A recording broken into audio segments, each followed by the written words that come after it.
మంచి కథ మీ ముందుకు వచ్చాను. ఏంటంటే పిల్లలకి మాత్రం వినిపించండి. ఏంటంటే మేఘాల్లోన గొడవలు వచ్చాయంట. వచ్చి కింద రైతులందరికీ మెసేజ్ పంపించారంట. ఎవరు మేఘాలందరూ గొడవలాడుకున్నారంట. గొడవలాడుకొని ఇక 10 సంవత్సరాల వరకు మేము కురవం, 10 సంవత్సరాల వరకు మేము కురవము, వర్షం అనేదే మీకు ఉండదు, మరి మీకు పొలం పనే ఉండదు అంటే ఏం చేశారు రైతులందరూ అట. ఎవరు రైతు తాలూక పని అన్నీ కూడా ఏం చేశారు, సీల్ చేసి లోపల వచ్చారట.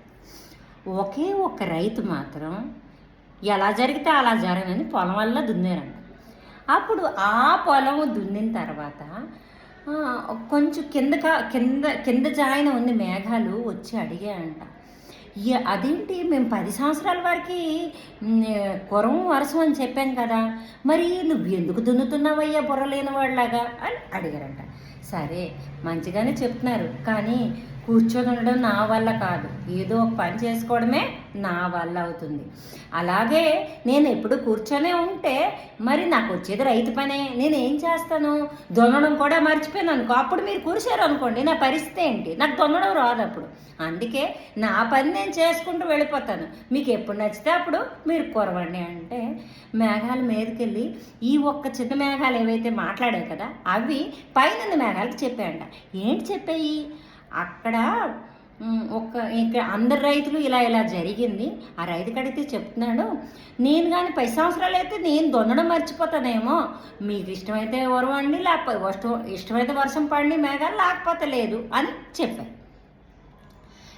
అప్పుడు ఈ మేఘాలందరూ మాట్లాడుకొని నిజమేనరా మనం కూడా అంటే వర్షం పడడం మనం కూడా ఎలా వర్షం కురుస్తుందో మేఘాల వల్ల అది మనం కూడా మర్చిపోతామేమో అని చక్కగా వర్షం పట్టదంట.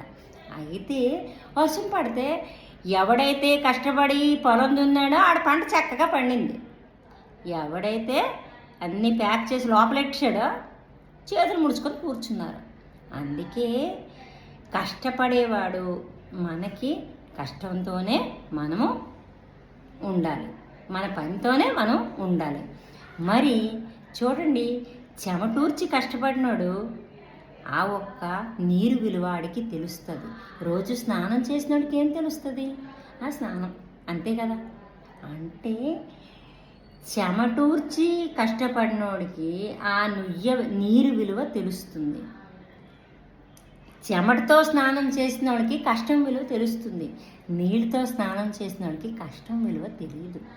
అందుకే నీ కష్టం నువ్వు పడు, నీ బాధ్యత నువ్వు నిర్వర్తించు, ఓపికన్నంత వరకు కష్టపడు, శృతి మించిపోతే చెప్పలేము, కానీ కష్టపడడం మాత్రం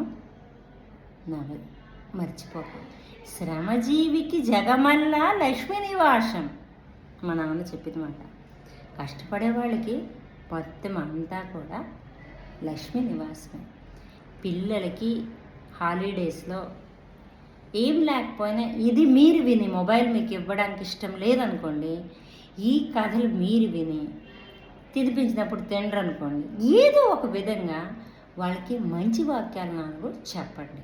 అంటే మీరు చెడ్డోడు మీరు చెప్పరని కాదు, పిల్లలు మొక్కైనప్పుడే మారుతారు, మానైనప్పుడు మారమనే మారదు. అందుకే మన వంతు కృషి తల్లిదండ్రులుగా మనం చేద్దాం అనేది నా ఒక ప్రయత్నం. ఎవరికైనా మనసు నొప్పించున్నా, మాట బాధ పెట్టున్నా మన్నించండి. ఇంతటితో సెలవు తీసుకుంటున్నాను.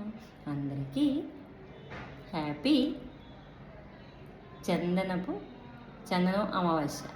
ఉంటాను.